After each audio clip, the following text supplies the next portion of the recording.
Chapter 13 from Freak the Mighty, American Chop Suey. I used to think all that spooky stuff about Friday the 13th was just a pile of baloney, but now I'm getting my own personal introduction to what can happen. It's October, and so far things have been going pretty good, better than I ever expected. Me and Freak are like this unit. And even Mrs. Donnelly says she is starting to get used to us, which is her way of admitting that Freak is about twice as smart as she is, and for sure he's read more books. She keeps saying stuff like, Kevin, we know you know the answer because you always know the answers. So wouldn't it be nice if somebody else got a chance? For instance, your friend Maxwell? Freak goes, he knows the answers, Mrs. Donnelly. Yes, Kevin, and I'm sure you're correct because you're always correct. But for a change, I'd really like to hear Maxwell speak for himself. Maxwell? Maxwell Kane? This is dumb because what does it matter if I know the answer? If I don't know, then Freak will tell me and he'll say it in a way I can understand, which is a lot better than Mrs. Donnelly can do. So what I do, I just shrug and smile and wait because I know she'll get tired of asking and move on to the next. As a matter of fact, I do know the answer. The reason Johnny Tremaine got mad and hateful is because he burned his hand in a stupid accident. And I know about that because Freak has been showing me how to read a whole book. And for some reason, it all makes sense, where before it was just a bunch of words I didn't care about. My reading skills tutor, Mr. Meehan, he says stuff like, Max, the tests have always shown that you're not dyslexic or disabled, and this proves it. As you know, my personal opinion has always been that you're lazy and stubborn and you didn't want to learn. So if hanging out with Kevin somehow improves your attitude and your skills, that's great. Keep up the good work. It was Mr. Meehan who had a word with Mrs. Donnelly, and that's when she finally gave up on trying to make me talk in class, and instead she waits until study hall, where she asks me the same questions alone, and I tell her the answers. She still doesn't get it, though, because she always goes, But Maxwell, if you can speak to me, then you can speak to your classmates, right? Wrong. Big difference. I can't explain what it is, except that my mouth shuts up when there's more than one or two people in a whole classroom full. Forget it. Okay, you're shy about public speaking, but how does that apply to writing down the answers? If you can read, then you can write, right? Wrong again. The reading stuff Freak helped me figure out by showing how words are just voices on paper. Writing down the words is a whole different story. No matter what Freak says, writing the stuff down is not like talking. And my hands feel so huge and clumsy, it's like the pencil is a piece of spaghetti or something and it keeps slipping away. Mrs. Donnelly says, okay for now. She's satisfied I can read, but we'll really have to work on this writing thing, won't we, Maxwell? And when she says that, I just nod and look away because inside I'm thinking, forget it, man, no way. Like Freak says, reading is just a way of listening, and I could always listen, but writing is like talking, and that's a whole other ball game. Anyway, what happens first on Friday the 13th? We're in homeroom when this note comes from the principal's office. Maxwell Kane, your presence is requested. So Freak and I get up to go, and the teacher says, no, Kevin, you stay here. Mrs. Addison's was very specific. Maxwell is to go alone. Freak starts to smart mouth her, then he changes his mind and he nudges me and whispers, just give him the name, rank, and serial number. Deny everything. You aren't back by 1,000 hours. We'll organize a search and rescue mission. He offers to lend me his dictionary in case I want to try out any big words on Mrs. Addison, but I'm already so worried about being called in alone. All I can think is they're going to put me back in the learning disabled class. I've already decided I'll run away if they do that. I'll go live in the woods somewhere and jump out and scare people. Anyhow, I don't take Freak's dictionary along because my hands are trembly and I might drop it. Or Mrs. Addison might ask me a word and I'll forget how to look it up and prove I'm still a butthead goon. Mrs. Addison is waiting outside her office like she does, and she's trying to smile, but she's not really a smiling kind of person, and I can tell this is serious, whatever it is. Like, maybe somebody died. I go, Graham, is Graham okay? Oh, yes, everyone is fine. Just come in and sit down, Maxwell, and please try to relax. Yeah, right.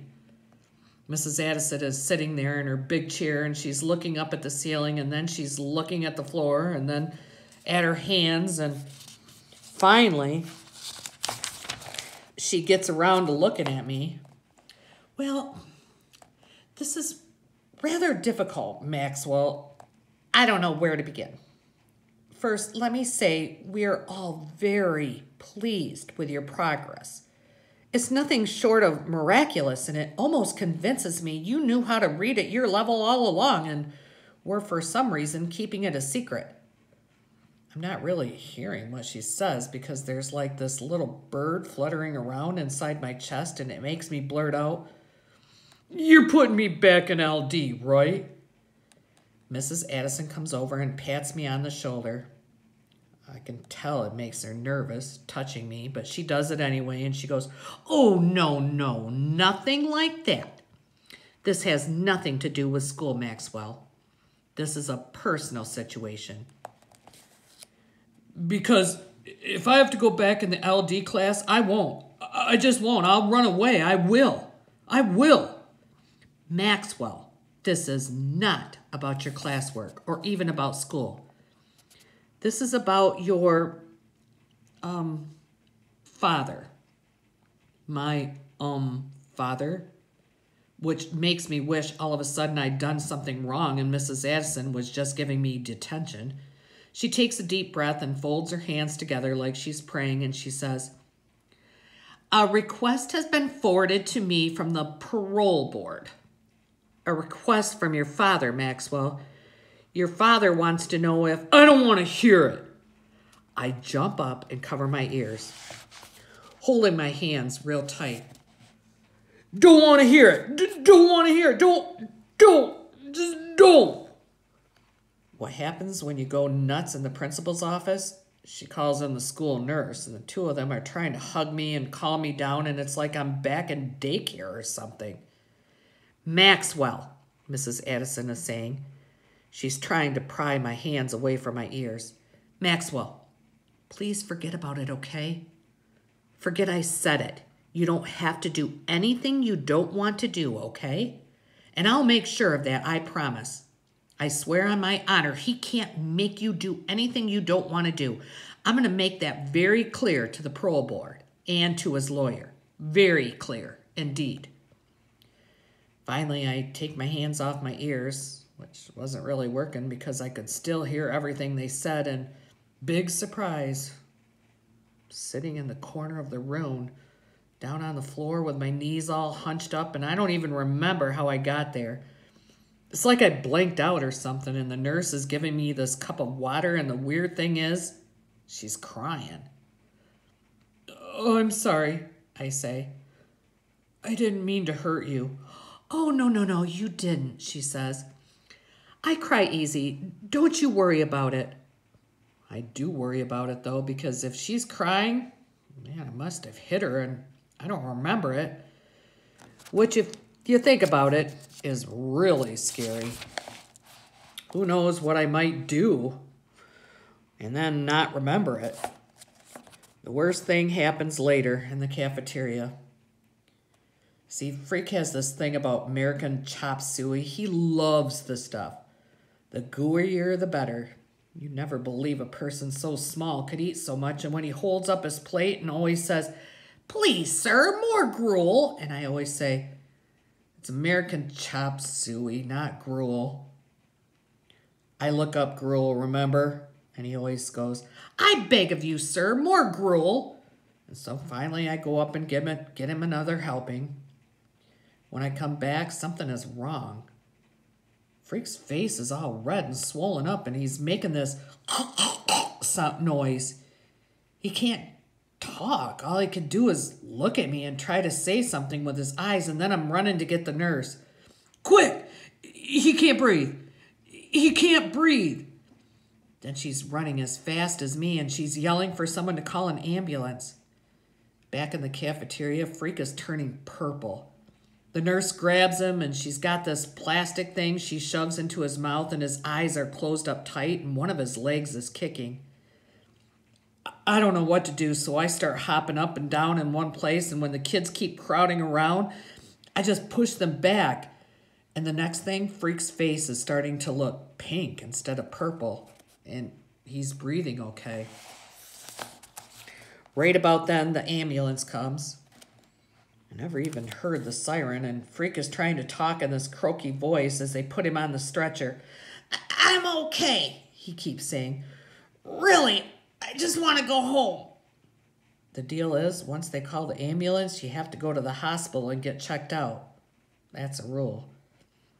I keep trying to get into the back of the ambulance with him, but they won't let me. Finally, Mrs. Addison has to come out and pull me away until the ambulance leaves with just the light going and not the siren.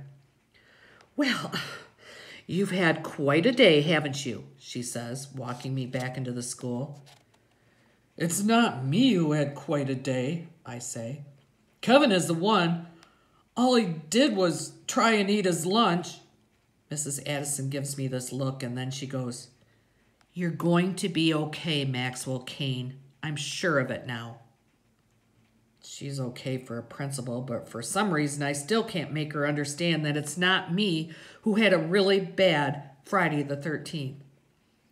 And I swear on the dictionary, if Freak ever tries to eat American chop suey again, I'll dump it on his head or something.